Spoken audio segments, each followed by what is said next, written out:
అందుకోసం గిట్టుబాటు జరగలేక ఏడ్చిన రోజులు ఉన్నాయి. రైతు పిల్లలకి బస్తాయి 8 కేజీలు 10 కేజీలు కట్టడానికి ఏడ్చిన రోజులు ఉన్నాయి.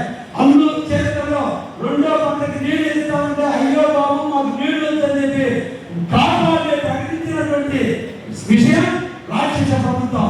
ఈ రోజు మేము నీళ్లు ఇస్తామంటే పంటలు వేసుకోవడానికి ముందుకు వస్తున్నటువంటి పరిస్థితి ఈ రోజు. ఎందుకంటే ఈ రోజు 30,000 రూపాయలు.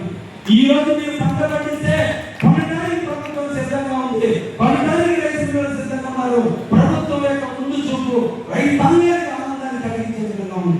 అందుకనే ముఖ్యమంత్రి గారు ఈ రోజు హార్టికల్చర్ పరంగా, అగ్రికల్చర్ పరంగా, వెటర్నరీ పరంగా, లేదంటే హార్టికల్చర్ పరంగా, ఫిషింగ్ పరంగా ఈ రోజు ఎన్నో సబ్సిడీలు ఇస్తున్నాడు.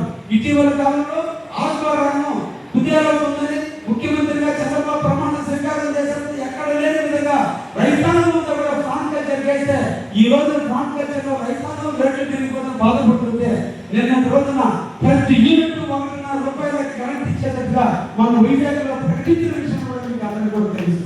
అంటే ఈ ప్రభుత్వం నిరంతరం కూడా మన ప్రాంత అభివృద్ధి కోసం మన కోసం చేస్తున్నారు. నేను చెప్పిన 850 కోట్లు కాకుండా దామారంలో ఎయిర్పోర్ట్ 643 కోట్ల రూపాయలతో రేపటి రోజుల్లో టెండర్ అయిపోతుంది. అదాని గ్రూప్ వచ్చింది. రాబోయే 2 సంవత్సరాల కాలంలో మిమ్మల్ని అందరూ ఫ్లైట్ ఎక్కే అవకాశం కల్పిస్తా. తప్పకుండా మన అందరూ కూడా ఆ పథకాన్ని సద్వినియోగం చేసుకునే పరిస్థితి కూడా రాబోతుంది. ఒకటి దామారం ఎయిర్పోర్ట్, ఈ రోజు రామాయపట్నం పోర్టు, ఈ రోజు 1,50,000 కోట్ల రూపాయలతో బీపీసీఎల్ వచ్చింది. ఈ బీపీసీఎల్కి ఈ రోజు చెన్నైపాలెం ప్రజలు, ఉత్తరకోట ప్రజలు, ఆలిమల ప్రజలు త్యాగం ఎక్కడికి పోదు. ఈ రోజు వాళ్ళు చేసిన త్యాగానికి ఫలితం మన ప్రాంతంలో 10,000 మంది ఉద్యోగాలు రాబోతున్నాయి. మన ప్రాంతంలో మన కావలి పట్టణం ఒక రాష్ట్ర నగరంగా, మరో వైజాగ్, మరో హైదరాబాద్, మరో మద్రాసు అభివృద్ధి చేసేట్టుగా మన నగరం అభివృద్ధి చెందిపోతుంది. అది అభివృద్ధి అంటే దానికి కారణం ఏమంటే ఆ నలుగురే.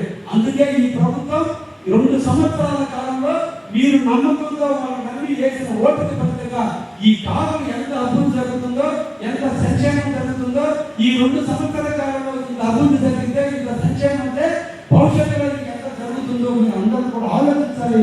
కాబట్టి ఈ సందర్భంగా అందరికీ కూడా తెలియజేస్తున్నా, ముఖ్యంగా మీ అందరికీ కూడా అధికారులు తెలియజేస్తున్నా, మీకు ఎప్పుడు కూడా మన కావాలని స్వేచ్ఛని అధికారి యంత్రానికి నేను ఫుల్ స్వేచ్ఛ ఇచ్చిన కావలిలో ఉంది. ఎందుకంటే మీరు కూడా ఆలోచించాలి, ఈ కావలి మంది రాజకీయ కక్షలతోనో, ఎవరి మీద వ్యక్తిగత ద్వేషాలతోనో మన కావలి మనం కించపరచుకోకూడదు. మన కావలి అభివృద్ధిని మనం ఆటంకపరచుకోకూడదు. మన కావలి అభివృద్ధి చెందితేనే మనం మన ఆంధ్రప్రదేశ్ ముఖ్య చేతుల్లో మహానగరంగా అభివృద్ధి చెందుతుంది.